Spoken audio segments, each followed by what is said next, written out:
Good morning, Dwayne McCay here. It's another beautiful Friday at Florida Institute of Technology.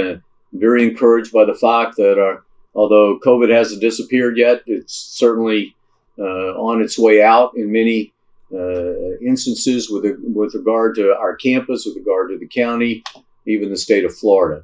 So we had 4 cases this week with students, and considering that we just had our Halloween weekend and whatever, we're really I'm not pleased. Certainly, those 4 people aren't pleased, but we made progress. We had 3 last week, 4 this week. I'm still looking to get to 0, and I hope that'll happen. We have holidays coming, but it's encouraging that after a major outing over this last weekend, we haven't had a lot of increase. Those of you that the Green Bay quarterback came down with COVID this weekend, and it's completely disturbed all of the National Football League. And since Aaron Rodgers won't be able to play this weekend, but we deal with that every day with students. In this case, this week, no faculty or staff have been identified as having COVID. So we're making progress. And however, I want to point out that we're going to stay the course till the end of this semester. We're not going to make a decision about changing our protocols or what we're trying to do until the first week of January when we're ready to start the next semester. The chances of doing away with some of them is there, but I think face mask in the classroom we're probably going to stay mask to mask. It's to our benefit.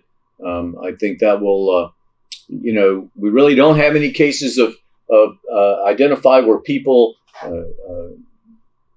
got the virus in the classroom. But then again, we've been wearing face masks, and we've been doing extra cleaning. We've been doing a variety of things. So for now, we'll probably keep that in the spring. We'll make that decision at the last minute. But I think the face mask.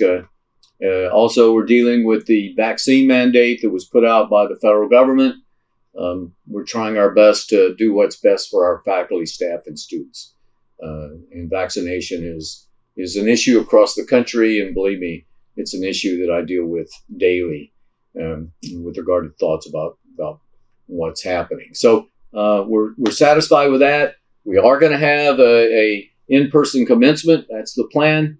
I think there'll be 2 of them, probably 1 in the morning, 1 in the afternoon. Be a long day. But my goodness, this is the culmination of what these young people have been doing for several years, 4 years, some cases even 6 or 7 years, depending on the degree they're receiving. They deserve to walk. We're doing what we can to try to incorporate previous graduating class into the commencement. Whether we'll be able to do that or not, we're trying. It's more complicated. Everything's more complicated than it seems. Athletics will have the same rules. The athletic directors for our conference have decided that we'll stick with our protocols all the way through the spring. Presidents haven't voted on that yet, but we'll have to. We'll discuss it next week and make a decision about whether we're going to change the protocols. But for right now, we plan to stay the course on that. So, when you're a success, and we've been successful with regard to dealing with COVID, keep on keeping on. And that's what we're going to do, certainly till January. And then in January, we'll have more data, more information, be a little more knowledgeable, and we can make a decision. It's much easier to reduce the requirements than it is to add them after you get started. So we're going to be fairly cautious. And to all the parents and the students and faculty and staff and townspeople, I apologize, but I think that's what we have to do. And I know that they're not doing it out like that out in the community, but this is a very special community that we have young people trying to get an education that will serve them the rest of their life. And that's our biggest goal, and that's what we're going to maintain. So another Friday, another opportunity to speak to a few people. Thank you so much.